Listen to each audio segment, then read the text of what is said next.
sore semuanya. Sore.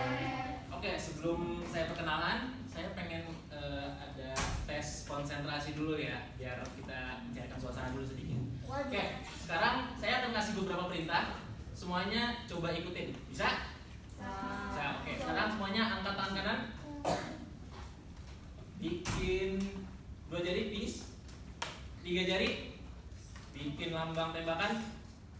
Bikin lambang oke. Taruh di dagu.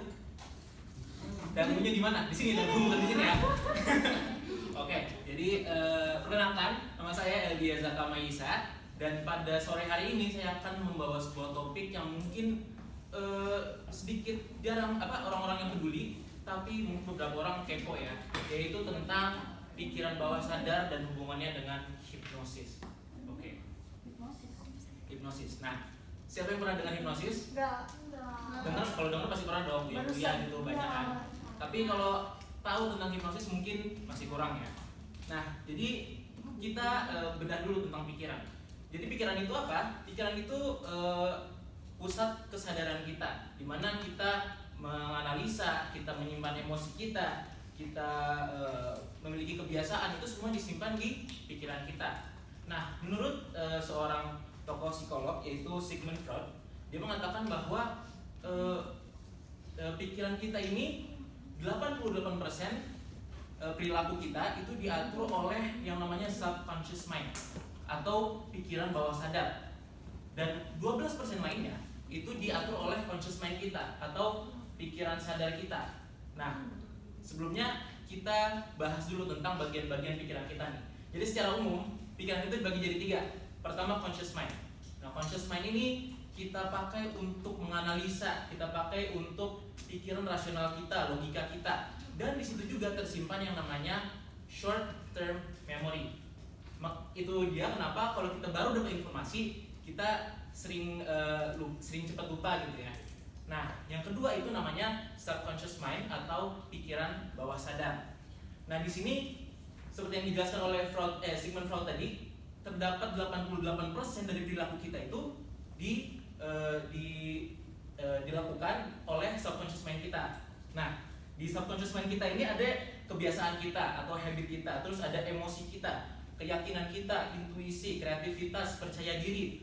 Nah, yang paling penting adalah long term memory, di mana hal-hal yang sudah kita ingat dan kita pegang-pegang seperti nilai dan moral itu tersimpan di long term memory kita. Dan yang ketiga terakhir adalah unconscious mind, di mana di sana kita tidak bisa mengaturnya, seperti detak jantung, pernapasan kita. Kan nggak mungkin ya kita ngatur jantung, nanti kalau kita lupa bahaya gitu ya. Oke. Nah, sebelum kita lanjut, saya pengen menganalogikan subconscious mind ini sebagai kebun. Jadi kita bayangkan kalau pikiran kita ini adalah suatu wilayah, conscious mind ini bagian luar, di dalamnya itu ada kebun kita, subconscious mind, di dalamnya lagi ada unconscious mind. Oke, bisa dimengerti? Oke. Nah, sebenarnya kalau kita punya kebun pasti kita jaga dong ya.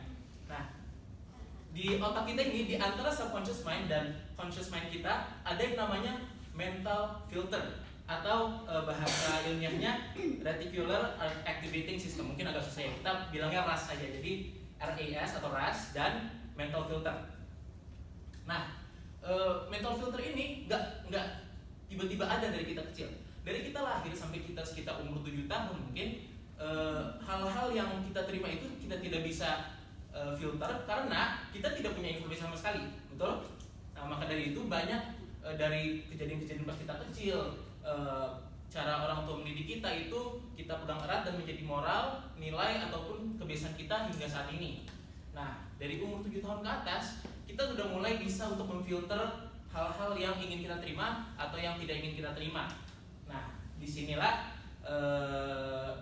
kita mungkin bingung nih, gimana caranya mengubah alam bawah sadar kita. Nah, karena tadi udah dijelasin juga, subconscious mind itu ada yang namanya kebiasaan atau habit. Nah, jadi sebenarnya subconscious mind itu bisa diubah dengan beberapa metode. Metode yang mungkin kita sering dengar itu repetisi. Atau mungkin kalau kita ingin memiliki habit yang lebih bagus, kita akan mengulangnya terus-menerus hingga itu jadi terbiasa dan tersimpan di dalam pekarangan tadi. kebun tadi, dan mungkin yang tadinya di kebun itu ada tanaman-tanaman yang tidak baik gitu. Kita bisa obati, kita bisa benahi dengan repetisi tadi. Lalu ada juga pengaruh dari otoritas atau dari orang-orang yang memiliki kendali. Dan yang ketiga atau mungkin yang metode yang paling cepat adalah dengan hipnosis. Nah, di sini mungkin agak bingung nih, hipnosis kenapa bisa nyambung ke alam bawah sadar gitu kan ya. Nah, jadi menurut US Department of Education, mereka mengatakan bahwa hipnosis itu adalah penembusan faktor kritis dan penerimaan sugesti. Jadi kalau kita analogikan lagi tadi, mental filter itu ada faktor kritis itu ada di luar, dan di dalam itu ada subconscious mind kita. Nah, untuk masuk ke situ dengan hipnosis kita bisa menerima sugesti-sugesti dengan lebih mudah gitu. Nah, mungkin ada beberapa miskonsepsi juga tentang hipnosis ya. Mungkin ada yang pikir takutnya ntar kalau dihipnotis nggak bangun-bangun gitu, atau nggak kalau dihipnotis ntar malah dipermaluin. Jadi sebenarnya dalam state of hypnosis ini kita ada di antara unconscious sama conscious. Jadi kita di antara itu, kita mungkin diibaratkan kayak orang setengah tidur gitu. Nah, di situ kita masih bisa mendengar, masih bisa menerima sugesti, tapi yang kita tidak ingin itu tetap tidak bisa untuk kita terima, karena kita juga mulai memiliki nilai-nilai dan moral-moral, dan itu semua tidak bisa diubah dengan begitu saja oleh orang-orang yang menghipnotis kita. Maka dari itu ada namanya hipnoterapi, dan orang itu harus punya willing untuk dibantu. Maka dari itu dia bisa dihipnotis. Nah, sebenarnya dalam hipnosis ini ada namanya tes sugestibilitas, dimana kita ngecek ini orang tuh gampang dihipnosis atau enggak gitu, gampang menerima informasi atau enggak, atau dia tuh nolak terus gitu. Nah, tapi karena waktu yang singkat ini dan mungkin kita bertemu lagi di pertemuan selanjutnya untuk menjelaskan selanjutnya tentang teknik hipnosis, mungkin dengan prakteknya juga. Dan sebelum saya tutup, ada satu quote dari Walt Disney yang berbicara tentang hipnosis, tentang pikiran ini, yaitu minds are like parachute, they only function when open.